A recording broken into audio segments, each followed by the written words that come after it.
possible, tout est possible. Il suffit d'y croire.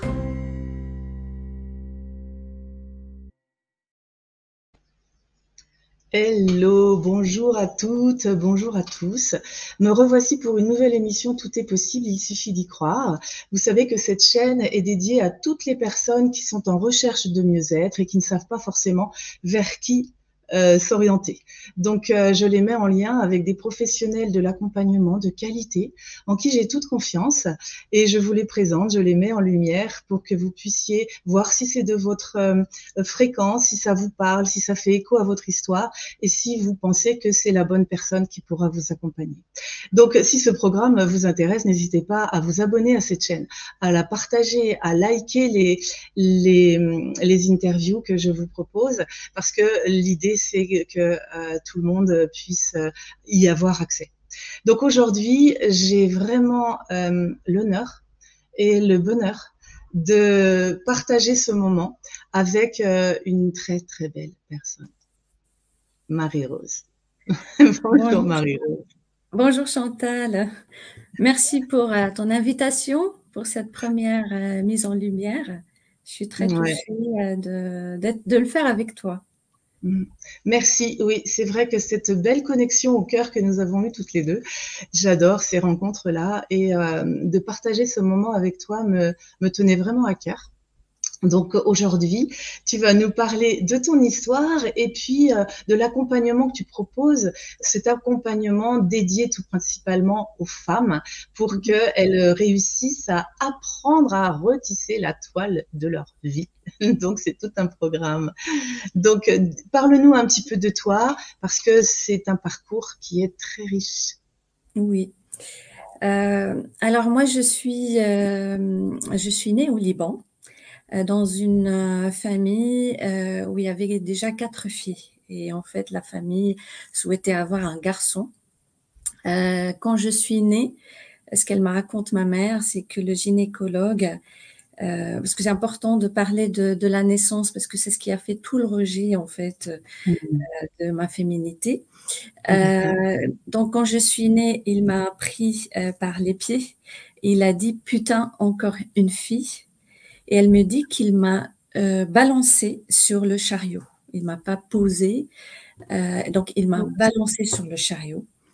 Alors maman, elle avait pas je dirais la capacité et la puissance de me défendre physiquement et psychologiquement. Elle s'est sentie faible face à lui.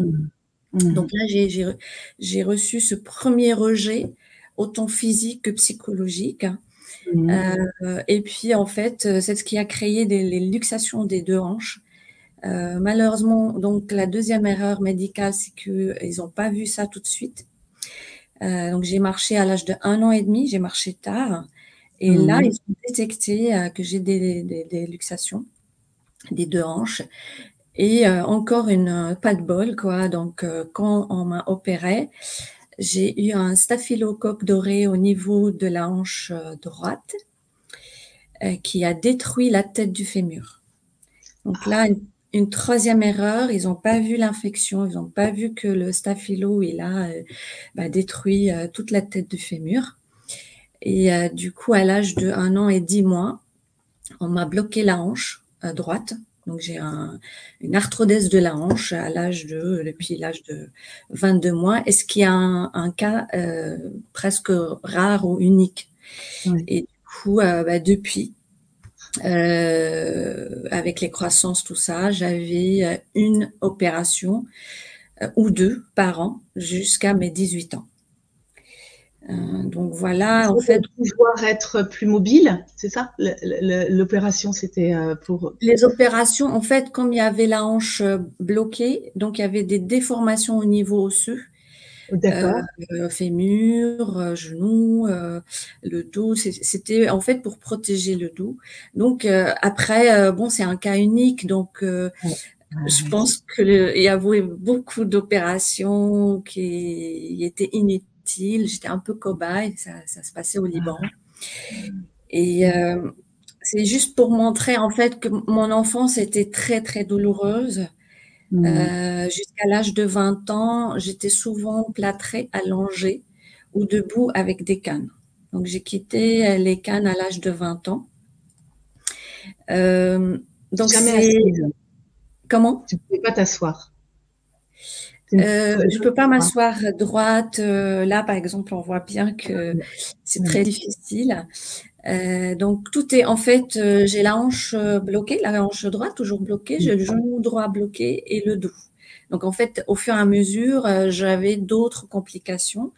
Donc, j'ai tout le côté droit qui est droit. Du coup, en fait, cette enfance était très difficile. Donc, à la fois grandir en tant que fille et en plus handicapée au Liban, c'est pas quelque chose de facile parce qu'on m'a toujours senti ce rejet déjà d'être née fille. Donc, j'entendais des phrases, il a fallu que tu sois un garçon, ça a été plus facile pour toi pour aller aux toilettes, par exemple. J'avais des phrases comme ça ou des regards de pitié, de discrimination. Malgré tout, mon père, en fait, il m'a beaucoup encouragée à continuer mes études. Pour lui, il n'y avait pas de différence entre moi et mes sœurs. Pour lui, ouais, j'étais voilà, pour lui, je pouvais être valide, quoi. Je pouvais être une femme qui peut faire des études. Ce qui m'a sauvée, moi, je peux dire qu'avec le recul, c'est ma prière. Je priais beaucoup. Donc, je suis née dans une famille chrétienne. Alors, ce qui m'a sauvée aussi de ne pas être formatée par l'Église, c'est que j'ai pas été beaucoup à l'Église grâce à l'handicap, grâce au fait que j'étais plâtrée et que c'était difficile pour moi d'être assise sur un banc. Donc, j'ai créé ma propre spiritualité à la maison et je priais beaucoup. J'avais une force incroyable, une détermination au fond de moi. Il y avait un seul rêve, c'est être une femme comme tous les autres femmes. Voilà. Ma cousine, son rêve, c'était être prof. Elle est prof aujourd'hui. Moi, mon rêve, c'était être une femme comme tout le monde. Et c'était ça une femme comme tout le monde. Mon objectif. Aujourd'hui, franchement. Franchement. Et je suis une femme comme tout le monde. Ouais. Alors, et aussi, ce qui m'a sauvée, c'est mes études. Je me suis concentrée beaucoup sur mes études.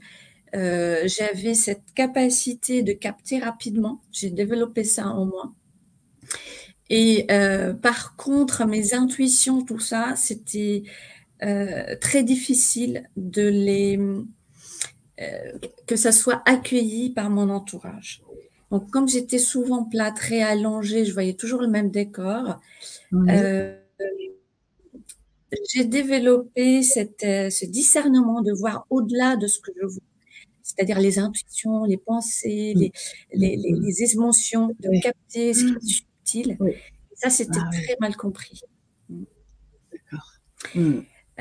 Ensuite, à l'âge de 17 ans, j'ai perdu mon père. En fait, il a été électrocuté. Il s'est réveillé d'un coma où il a perdu toute sa mémoire. Il connaissait plus personne. Donc, c'était une enveloppe vide à la maison. Et il est resté 3 ans comme ça. Après, il est décédé. Et pour moi, de 17 ans jusqu'à mon départ de Liban à l'âge de 24 ans, c'était une période très, très difficile psychologiquement, plus difficile que ce que j'ai vécu avant, parce que le père, il n'était plus là. Ma mère, elle était déjà dépressive. En fait, elle a fait une dépression postpartum après la naissance de mon frère, quand j'avais 8 ans. Donc, ma mère, pareil, en fait, son rôle de mère était presque absent. Et j'avais 4 sœurs plus grandes que moi, donc on ne sait plus qui était le père, la mère. C'était très difficile cette période. Et j'avais qu'une envie, c'est finir mes études d'ingénieur pour quitter le Liban et quitter ce nid chaotique et toxique, quoi. Voilà. Et donc j'ai fait des grandes études d'ingénieur, financées une partie par mois. Je travaillais à l'école, à l'université. Mon objectif, c'était rester première en école d'ingénieur pour avoir une bourse par l'université et j'avais un homme, un businessman en fait qui aidait les gens qui n'avaient pas les moyens et qui voulaient faire des études. Donc, il a aimé mon parcours et il m'a aidé aussi. Et donc, mon objectif, c'était d'avoir mon diplôme. Donc, j'étais première en école d'ingénieur. J'ai suivi en fait un chemin d'homme entouré, j'étais très bien entourée des hommes. Donc, je n'osais pas trop montrer ma féminité. Hein. À l'époque, il fallait pas trop montrer que je suis une femme. Donc, j'ai développé plus ce côté masculin en moi. Oui, je comprends. Oui. Et après, donc, quand j'ai eu mon diplôme, j'ai eu un travail à Paris. Et je suis arrivée à Paris en 2001. Wow, d'accord. Et un an après, j'ai réussi à avoir un appartement. Et je me rappelle ce moment où j'avais acheté mon canapé lit. Je me suis mise sur le canapé lit, je regardais ce studio, il n'y avait que des murs blancs, il n'y avait rien. Et je disais, qu'est-ce qu'il est beau mon appartement. Et en fait, ce qui était beau, c'était ma liberté. Ouais. C'était pas l'appartement, c'était de me sentir libre, enfin, dans mon petit cocon seul, où je peux commencer à écrire ma vie telle que je la vois, telle que je la conçois, une vie qui est en résonance avec qui je suis. Ouais. Quel parcours, c'est énorme. Hein. Quelle force intérieure tu as. Oui, cette force, je sais pas comment elle est là. Je sais pas parce qu'avec tout ce que j'ai traversé, j'aurais pu devenir folle, j'aurais pu devenir dépressive. J'ai jamais été dépressive. Il y avait toujours cette lumière, j'ai su la préserver. Je pense par ma prière. Je suis quelqu'un qui est guidé depuis mon enfance par là-haut, par le monde invisible. Je sens qu'il y a du monde, quoi. Je sens que je suis pas seule. En fait, je pense qu'on est tous guidés, sauf que tu as su, toi, te connecter à cette force-là, à ces guides-là et avoir la foi totale. Je pense que c'est ce qui fait la différence. Oui, et j'ai su protéger cette lumière. Elle était toujours là. Alors, comment je sais que en fait j'ai su la protéger parce que 3 jours après que j'ai eu cet appartement, j'ai rencontré Pascal. Et aujourd'hui, mon mari. Donc, Pascal Gontier, c'est la personne que j'ai interviewée la dernière interview. Donc, vous pouvez retrouver son parcours également. C'est quelqu'un qui m'a beaucoup touchée aussi. Donc, j'en profite pour parler de lui. Faire un petit coucou et de préciser que vous pouvez aussi aller voir son interview. Et donc, du coup, tu l'as rencontré? Je l'ai rencontré et ce qu'il a vraiment... je l'ai rencontré, j'ai tout de suite commencé à parler de moi, de l'handicap, de ma vision de la spiritualité, tout ça. Et en fait, au début, en fait, il a aimé en moi mon parcours et que malgré tout, j'avais le sourire, j'avais pas de haine en fait, j'avais pas de haine pour les médecins, pour tous ceux qui m'ont fait du mal. Voilà, pour moi, c'est ce qui m'a construit aussi. Hein. J'avais déjà cette vision. Tu avais déjà compris qu'il fallait passer par là pour en arriver là où tu es. C'était ton parcours et tu avais déjà compris ça, toi. Ouais. Et en fait, en parlant avec lui, donc je lui parlais de mes connexions, tout ça, et j'ai senti pour la première fois qu'il y a un homme, qu'il y a quelqu'un qui peut comprendre ce que je vis à l'intérieur et qui me montre qu'il y a encore plus de possibilités, que c'est qu'un début. Et j'ai vu en lui parce qu'il était déjà dans la spiritualité, dans le Reiki, les énergies, le zazen, les méditations. Moi, je ne suis pas du tout dedans à part prier. Et j'ai vu ce potentiel. Et c'est avec lui, j'ai commencé ce chemin à la fois de réparation. Oui. De réparation, parce qu'en fait, quand je l'ai rencontré, j'avais beaucoup de douleurs, des migraines, des grandes migraines.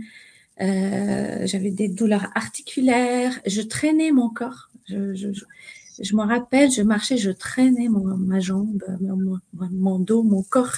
Tout était lourd. Et il a commencé à m'aider. D'abord à trouver d'où viennent ces crises de migraine. Donc là, j'étais confrontée un peu oui, à mon ego, à mes croyances limitantes, parce que Pascal, il n'a pas fait d'études. Et moi, j'allais voir des grands professeurs, des neurologues, des gastrologues. Et personne n'a fait le lien avec, en fait, avec le ventre et la migraine. Et lui, il me dit, mais en fait, ça vient de ton ventre, tu dois faire une allergie alimentaire. Et là, je lui dis, mais tu n'as pas de diplôme, c'est pas possible. Donc, il y avait des...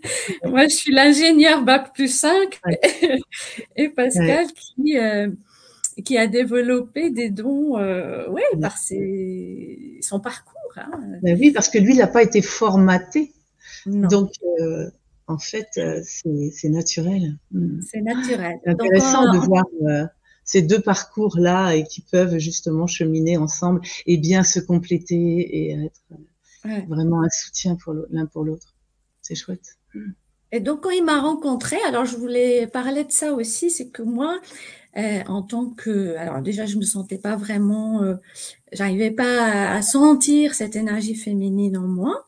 Oui. Et en plus, je sentais que les hommes ou les garçons avaient peur, en fait, de se rapprocher de moi, de déclarer leur amour pour moi, c'est-à-dire la relation avant même qu'elle commence, elle était déjà terminée, parce que c'est normal, ils n'arrivaient pas à se projeter avec une femme qui a une hanche bloquée. Et comment on va faire? Il y avait tout ça. Et Pascal, au contraire, il a vu en moi la femme. Il a su voir au-delà de l'apparence. J'étais habillée comme un garçon. Il me disait, c'était comme un garçon mexicain, les cheveux courts, la brune avec pantalon, t-shirt qui ressemble à rien en fait. C'était un peu comme un plâtre, quoi, parce que et on voyait pas mes formes, rien. Et là, on a commencé à être amis plus. Donc c'était difficile aussi de son côté et de mon côté de dire que oui, on est un couple. Donc au début, il m'a aidé beaucoup déjà à enlever les douleurs, à me débarrasser tout doucement des traitements de fond, les médicaments. D'accord. Et tout doucement à aller voir qu'est-ce qui bloquait mon énergie féminine. D'accord.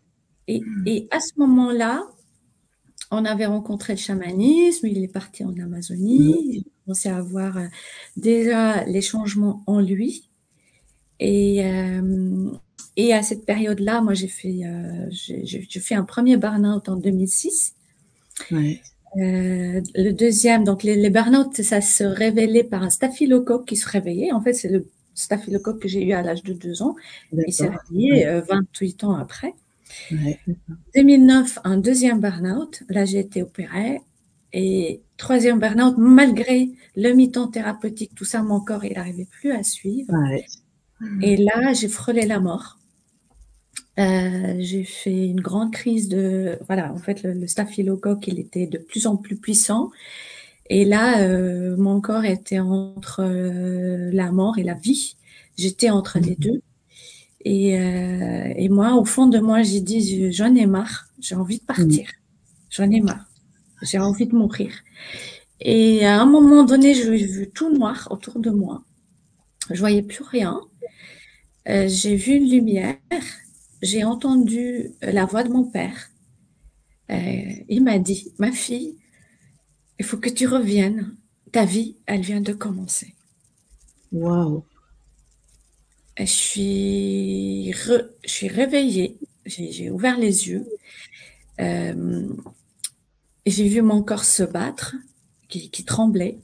J'étais entourée d'infirmières et effectivement, ma vie, elle a commencé là, en 2011. C'était une année très, très compliquée. Je suis descendue au plus bas, au niveau physique, émotionnel, tout. j'ai quitté mon travail. J'étais ingénieure, chef de groupe adjoint, et je suis devenue rien. Quand on me demandait, tu fais quoi dans la vie? Ben, rien. J'étais plus rien, perdue. En fait, ça me touche tellement. Ouais. Et là, j'ai commencé par le chamanisme. Pascal apportait des outils de là-bas, les pratiques, pour m'aider à les plonger à l'intérieur de ma cave émotionnelle, voir vraiment qu'est-ce qui me bloque. J'avais 33 ans, je me sentais pas fin, je me sentais petite gamine.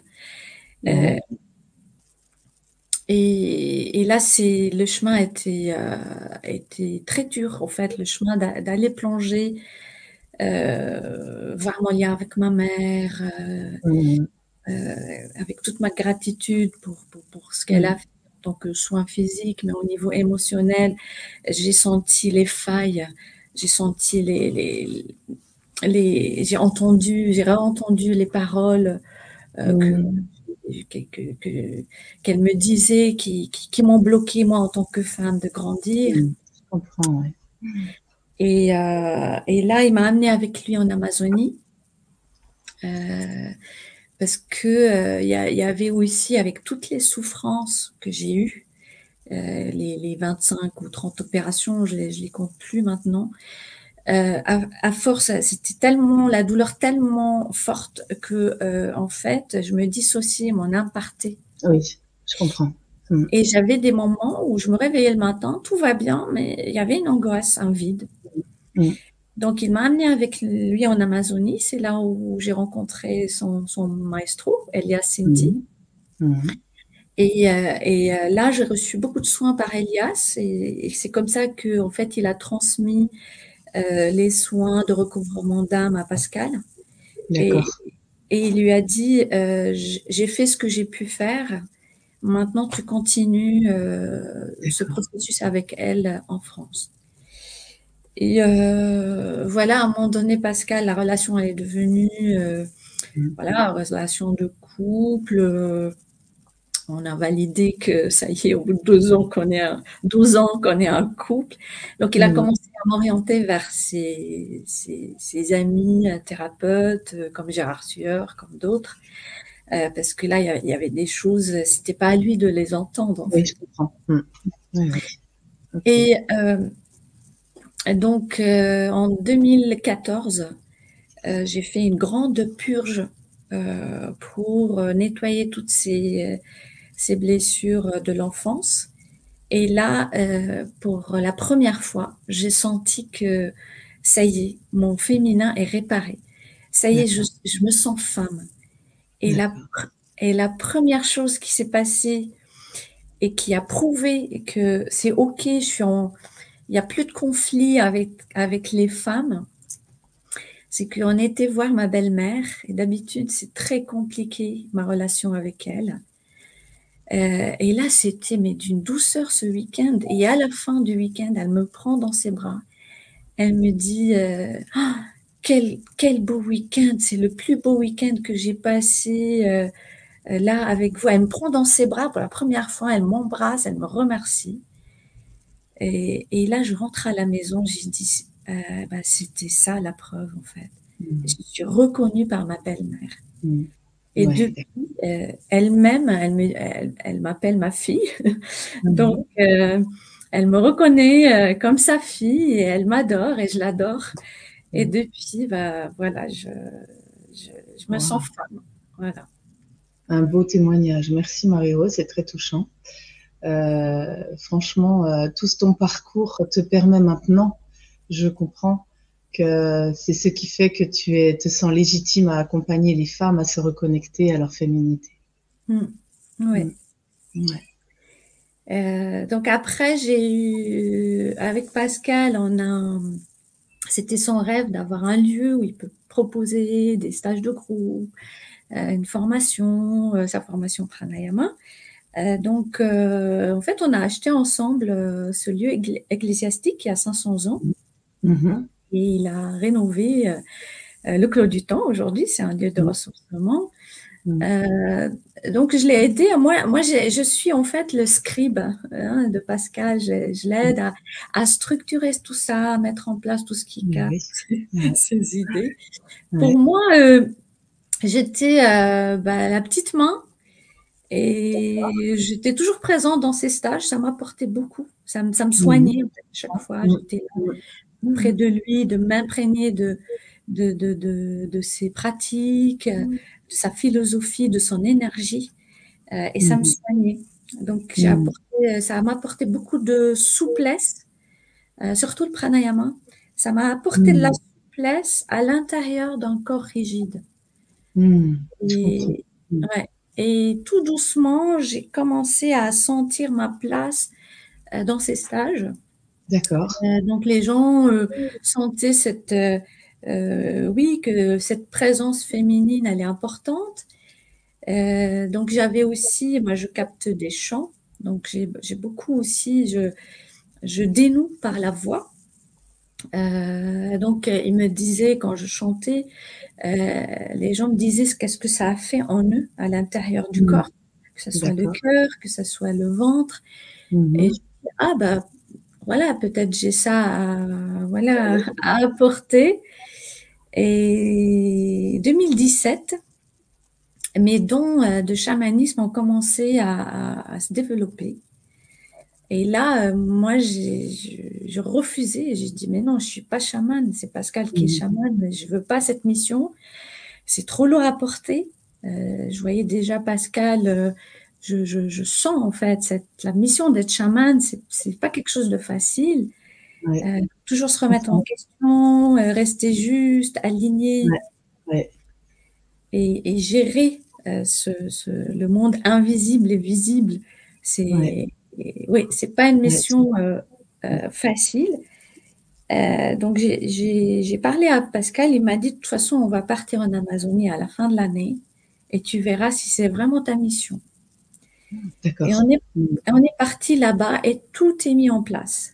Tout est mis en place, que ce soit dans le monde invisible. Je recevais les messages comme quoi c'est ma mission. Je suis chamane et ma mission aussi, c'est de réparer les blessures des femmes avec des outils chamaniques et psychocorporels, mais surtout d'assumer que je suis chamane.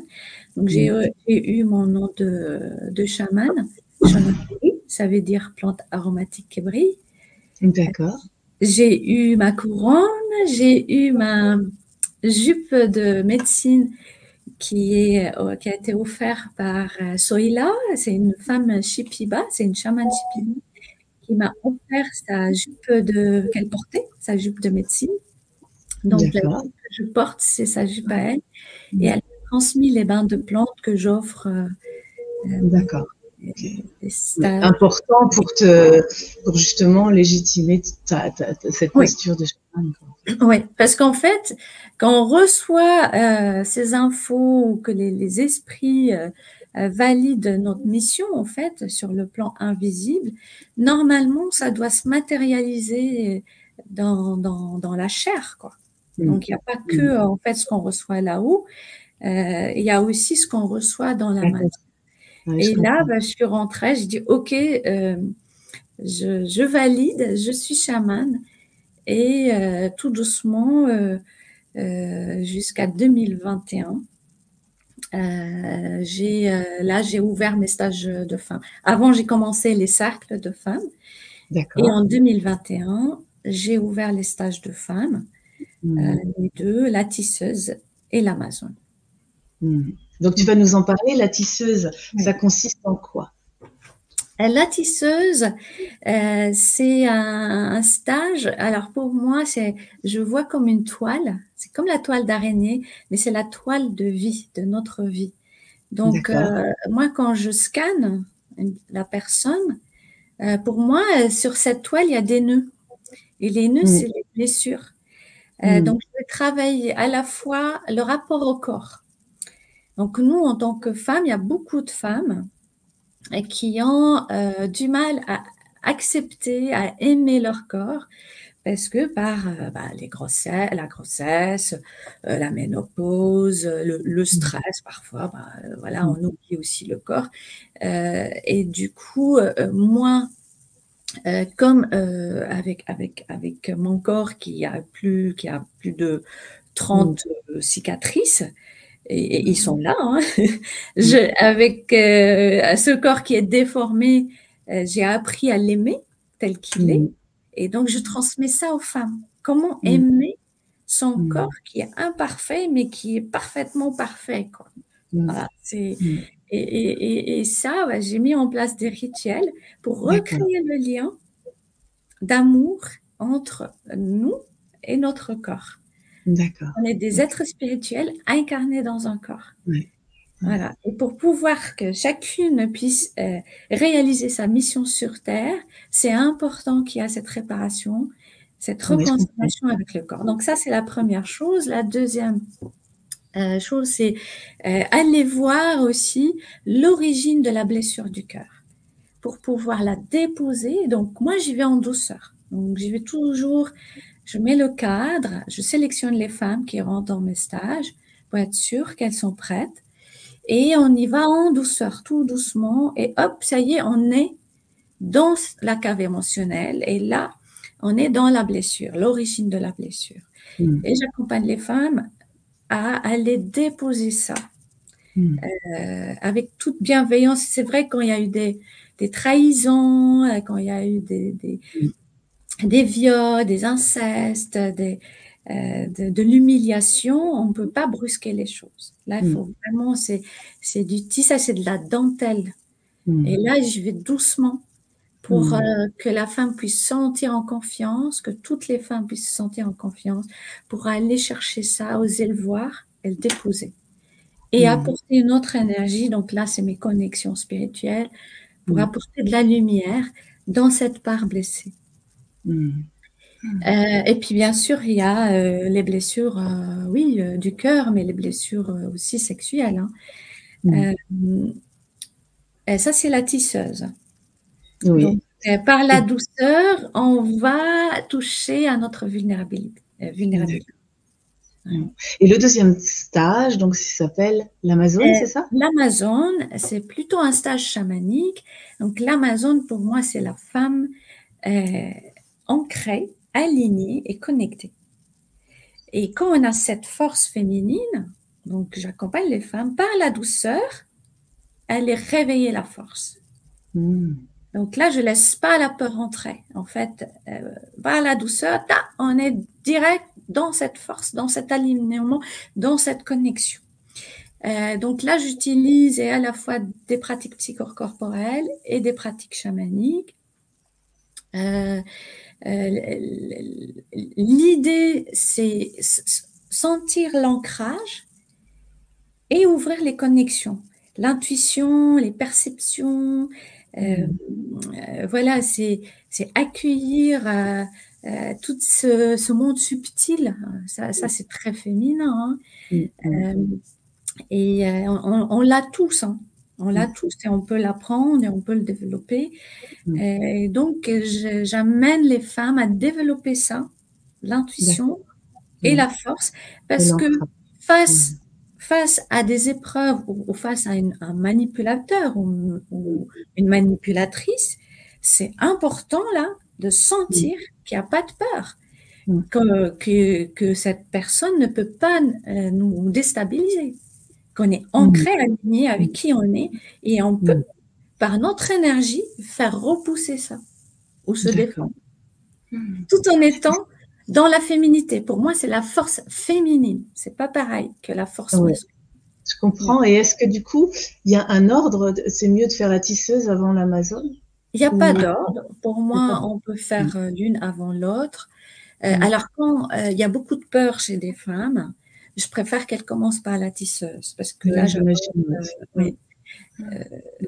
les peurs, tout ça. J'ai l'impression que c'est plus fluide dans ce sens-là, mais c'est peut-être que ça parle de moi. Et tu as un troisième stage aussi. Alors le troisième, il est là. Il est là. OK. Je ne l'ai pas On mis en en avait place. parlé. D'accord. L'idée, c'est avoir un bon groupe qui font les 2 pour les amener au troisième. Alors le troisième, ça sera autour de la yoni, de Mmh. notre, partie sexuelle, mais partie sacrée. Et Mmh. là, c'est nettoyer ce qui reste à nettoyer, parce qu'on fait ça aussi dans les 2 stages, et surtout apporter du sacré à cet endroit-là. D'accord. Pour moi, cet endroit-là, c'est le dernier endroit que on va y toucher vraiment, parce que c'est important qu'on a les 2, qu'on a Mmh. travaillé nos blessures du cœur, Oui, je comprends. qu'on Mmh. a travaillé notre douceur et notre force pour comprendre et sentir le sacré à cet endroit-là. Sinon, ça Mmh. vrille en fait. Sinon, Ouais. on part sur Ouais. un autre terrain et Mmh. c'est pas le but. Oui, Voilà. je comprends. Ouais. Ah oui, non, c'est juste. Alors écoute, là, on a la chance aujourd'hui d'avoir, Marilène qui vient témoigner de ton stage sur, les tisseuses. Donc Oui. j'accueille Marilène, bonjour. Alors attends, je vais te mettre le micro. Bonjour Marilène, Bonjour bienvenue. Marilène. Bonjour, bonjour Marie-Rose, bonjour Chantal.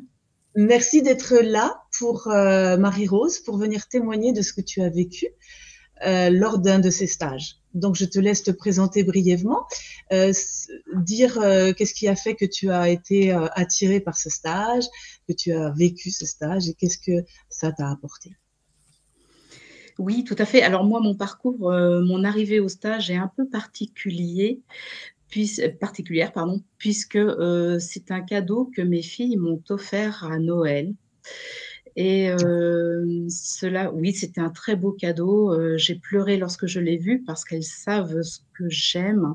Ça fait 20 ans que je fais des thérapies sur moi, des stages, des formations, des séminaires et je tourne un petit peu en rond et mes D'accord. filles, m'ont offert cela afin que je retrouve en fait, que je reconstruise, la femme qui est en moi et ça a été offert avec tellement d'amour que que j'étais extrêmement touchée, en fait, à un point où je ne peux pas en parler. En fait, quelque part, je leur ai donné la naissance et elles m'ont offert la renaissance. Waouh, c'est beau.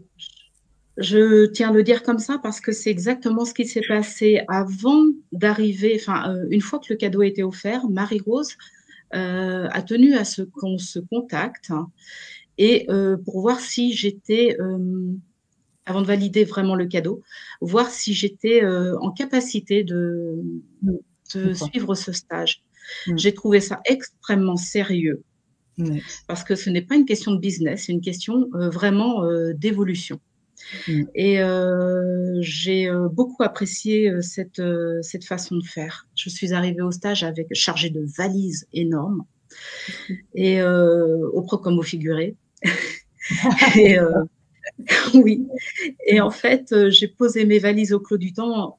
Dès que j'ai posé juste les valises au Clos du Temps, qui est un lieu merveilleux, je me suis dit: «Ouh là là, je suis trop chargée» Ah, et oui et en fait, tout ce que j'avais compris j'avais déjà fait des stages de féminin sacré, mais qui ne m'avaient apporté que l'intellectualisation et d'accord. intellectuellement, j'avais parfaitement compris ce qui Ouais. se passait en moi et cetera, mais je n'arrivais pas à l'appliquer. Ce groupe de femmes qui a été réuni lors de ce stage, la douceur, la bienveillance de Marie-Rose, sa voix qui vient, percer les nœuds, et dénouer les nœuds qu'on a en nous, a été vraiment magnifique. Le réveil du corps, pratiqué par le yoga le matin avec Pascal a été, vraiment bénéfique. C'est un couple vraiment tout en douceur et en protection. C'est la véritable bienveillance. J'ai été, touchée, c'est la première fois que, mes cellules ont vibré, D'accord. que, l'intellect, le psychologique est entré en contact avec le physique, avec mes mémoires cellulaires et avec les cellules de mon corps, avec mon ADN. Je l'explique comme ça parce que ça a été une prise de conscience. C'est la première fois, j'ai 55 ans, c'est la première fois que j'ai compris que je n'avais jamais aimé mon corps J'en avais été fière. Je l'avais détesté lorsque je suis tombée malade après un premier burn-out et que j'ai pris des kilos. Je me suis cachée, ça fait une vingtaine d'années 15 ans que je me cache, depuis l'âge de 40 ans, que je me cache derrière des vêtements informes, sombres, parce que j'ai pris des kilos. Je n'aimais pas du tout la femme que je suis et je n'aimais pas le féminin.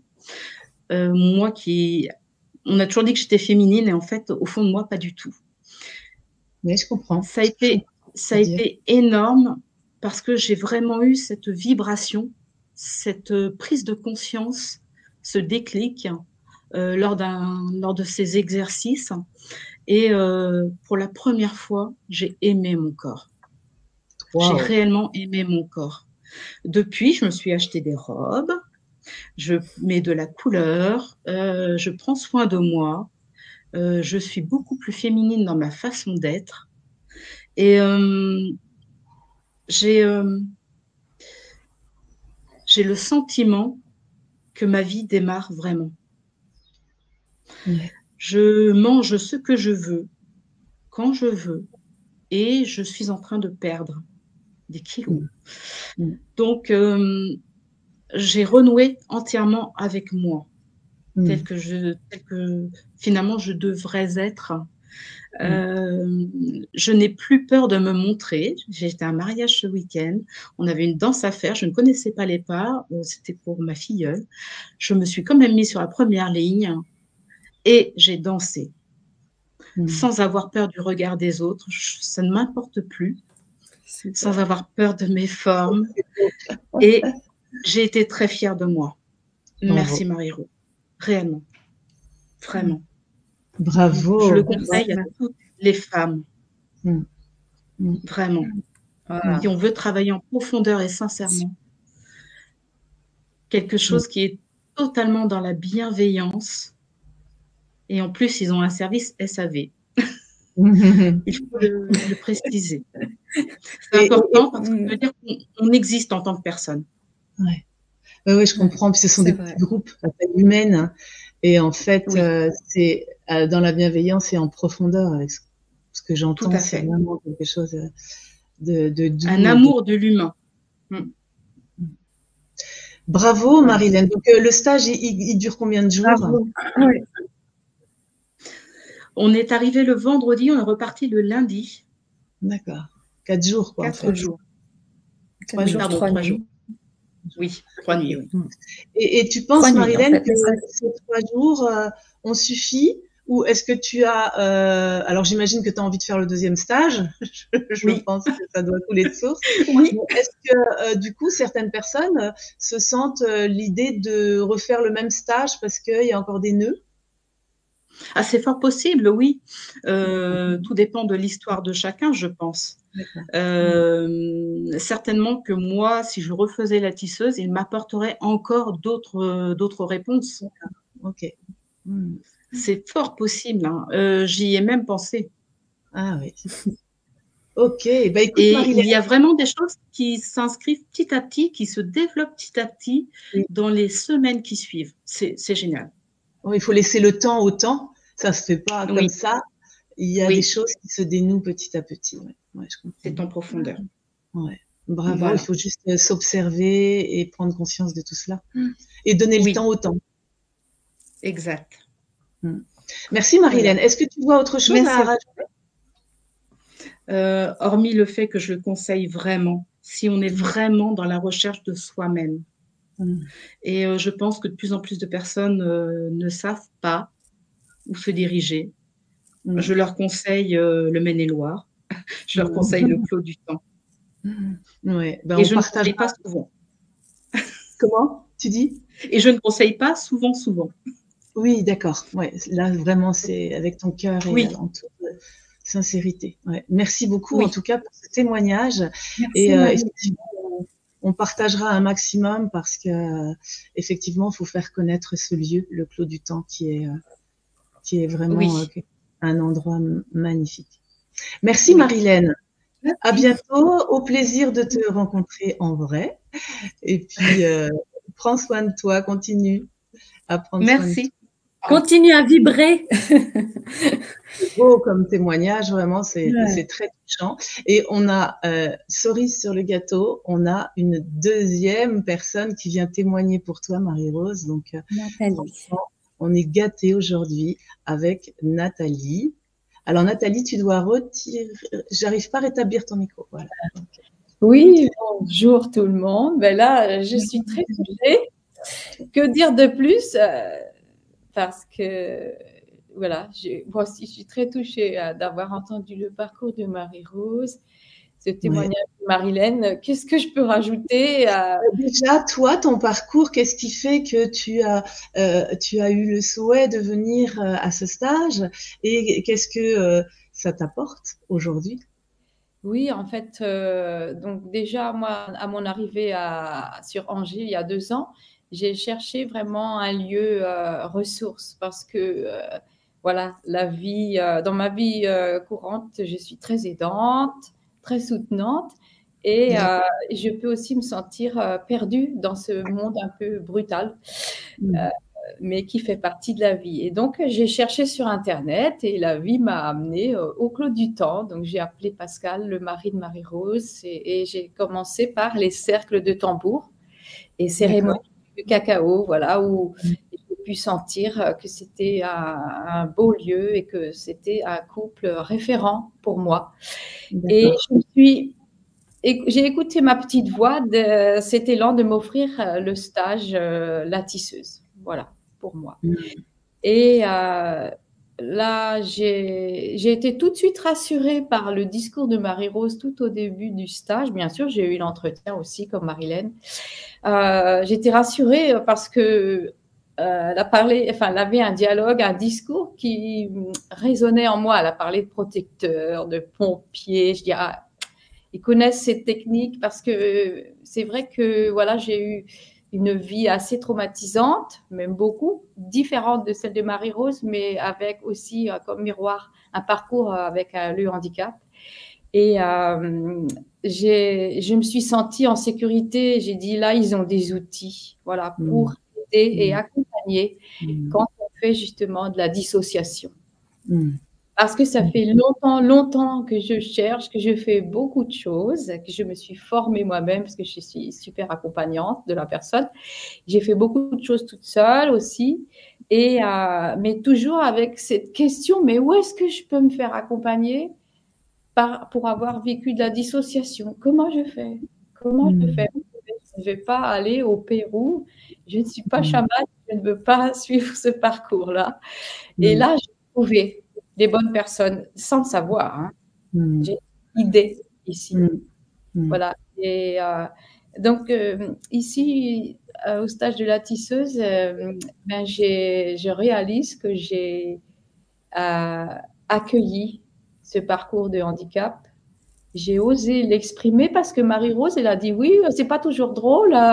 Moi aussi, je souffre. Des fois, j'en ai marre. Je voudrais que ce handicap s'en aille. Et, moi, ça m'a fait du bien. J'ai dit super.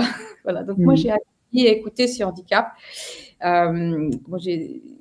J'ai été écoutée, entendue, reconnue. Donc, ça va très bien avec ce dysfonctionnement de l'oreille interne, justement, que j'ai depuis toute petite.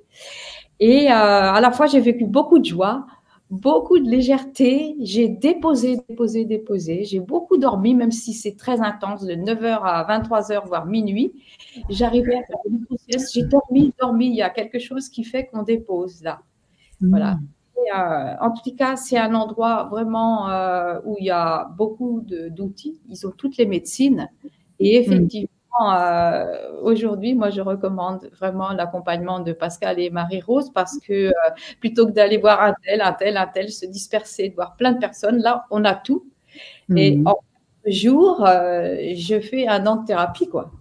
Donc, d'accord. Quand j'ai entendu Marie-Rose tout à l'heure qui parlait de cette petite voix de son papa qui lui disait « Ta vie fait que de commencer ». Je crois que ma vie ne fait que de commencer. Voilà. Parce que là, je fais une grande pause, je réintègre mon écoute, ma sensibilité est décuplée. J'ai récupéré en audition.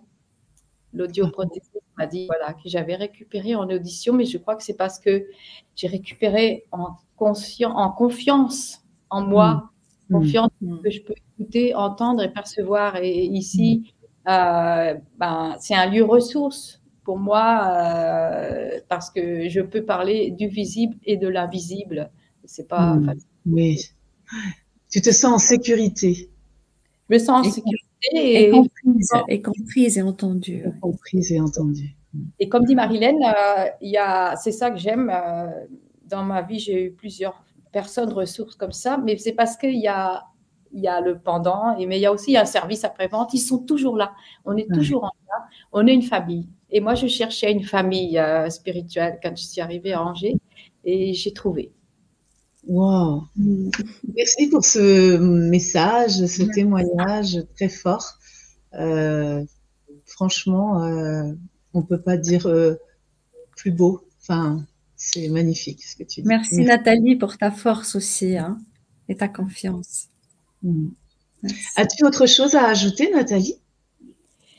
Eh bien, oui, moi je parle beaucoup du clos du temps et de l'accompagnement de Marie-Rose et Pascal parce que j'ai envie que le monde bouge, j'ai envie que les gens s'éveillent, j'ai envie de pouvoir être moi complètement librement. Et ici, il y a tout vraiment, l'accompagnement complet parce qu'ils ont des outils que tout le monde n'a pas, quoi, et c'est comme ça. Mais en tous les cas, moi, en tant que super accompagnante, là, je fais vraiment une pause dans ma vie. D'abord, je retisse du lien, c'est ça que je veux dire avec ce stage de la tisseuse, je retisse ce lien qui était cassé et perdu et déchiré avec ma fille et avec mes petits-enfants, avec mes parents, toute ma famille, là, avec toute ma famille, on tisse des liens extraordinaires. Et là, maintenant, je fais une grande pause, en fait. J'ai besoin d'être dans cette écoute et sensibilité avec moi-même parce que ma vie fait que de commencer, je crois aussi. Donc, je fais de la publicité. Allez, venez là parce que c'est un lieu où on va vraiment avancer et on a besoin en tant qu'accompagnante, moi, j'ai besoin d'évoluer, et donc là, je suis à la bonne place. Merci. Ouais, tout à fait. Merci beaucoup, Nathalie, et je comprends ton désir de venir témoigner. Il est fort et il est vraiment puissant. Merci beaucoup, ça donne envie en tout cas. À très bientôt, Nathalie, de même, peut-être à bientôt, en vrai. Merci. Au revoir. Au revoir. Eh bien, dis donc, quel témoignage très fort. C'est beau, c'est touchant, c'est vibrant, de sincérité. Oui, donc pour voir comment ça s'intègre dans leur vie de tous les jours, quoi. C'est ça qui est important. Moi, ça me touche beaucoup parce que j'ai pas le suivi tous les jours de ce qui se passe dans leur vie. Et ça me touche beaucoup d'entendre. Je comprends, parce que de parler de ce l'on offre, de ce que l'on propose, c'est une chose, mais d'entendre des personnes qui l'ont vécu et pour lesquelles ça a fait tellement de bien et que d'entendre que c'est une vraie renaissance, enfin c'est touchant, quoi, et ça donne vraiment envie. Est-ce que tu fais des accompagnements individuels, Marie-Rose? Très peu. Comme voilà, j'ai un handicap, donc je préserve aussi ma santé. Très peu. Si vraiment la personne ne peut pas aller faire des accompagnements individuels avec Pascal, elle souhaite vraiment que ce soit avec moi, je fais exception. Alors par contre, les femmes qui viennent à mes stages, si elles ont besoin d'un accompagnement à distance, je le fais. Je le fais pour un certain suivi. Voilà. D'accord. Tu fais combien de stages par an alors du coup?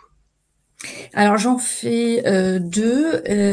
La tisseuse, là j'ai ouvert 2 sessions pour la tisseuse, une en octobre et une l'année prochaine.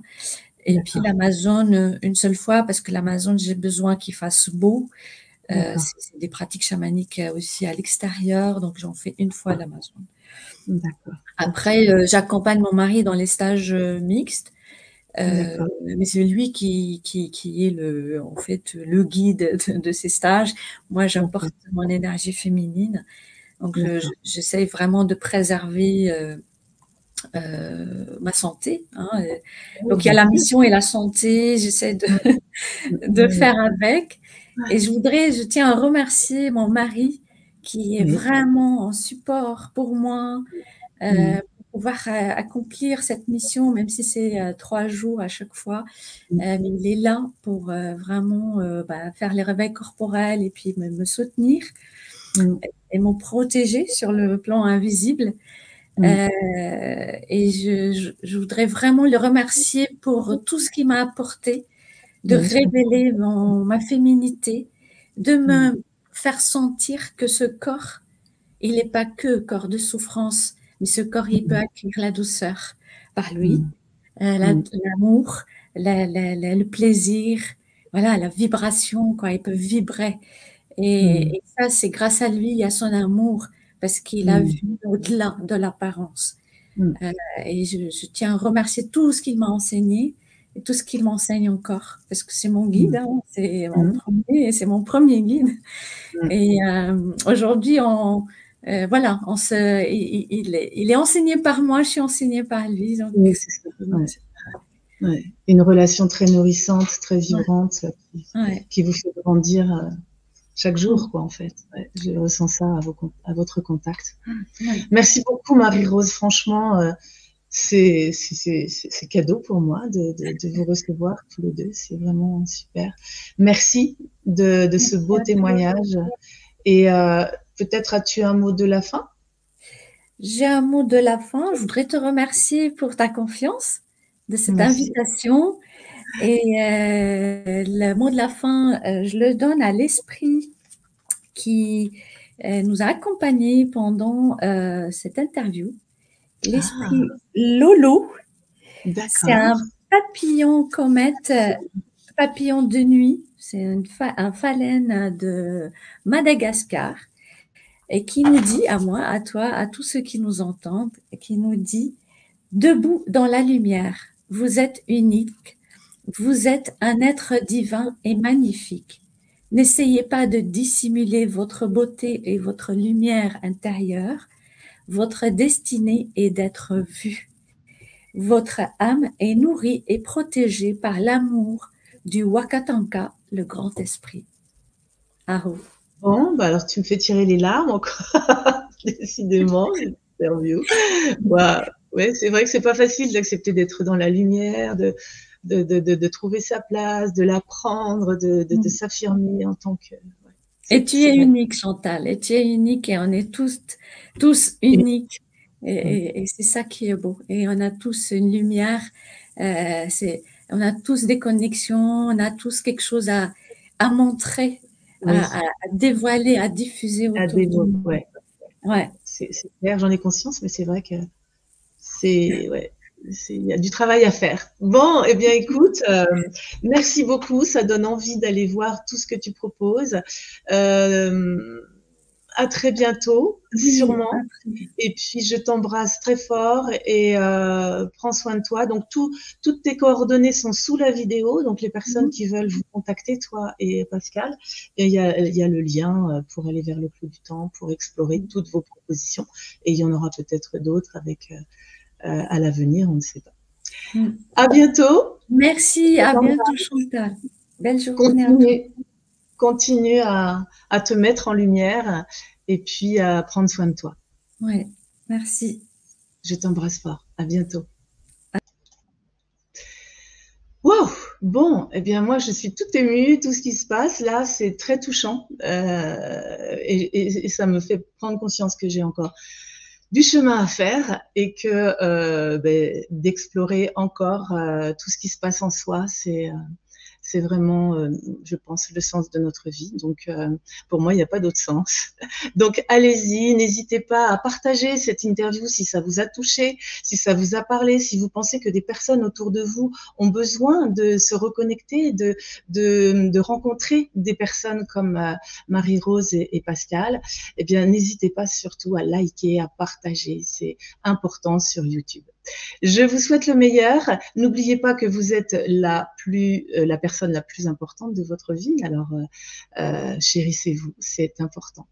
À bientôt. Au revoir. Et pour aller plus loin, vous pouvez explorer mon site Brin de Sagesse, où vous trouverez entre autres mon livre Sur le chemin de mon éveil, de cœur à cœur. Pensez à vous abonner et à cliquer sur la cloche pour être informé de mes diffusions.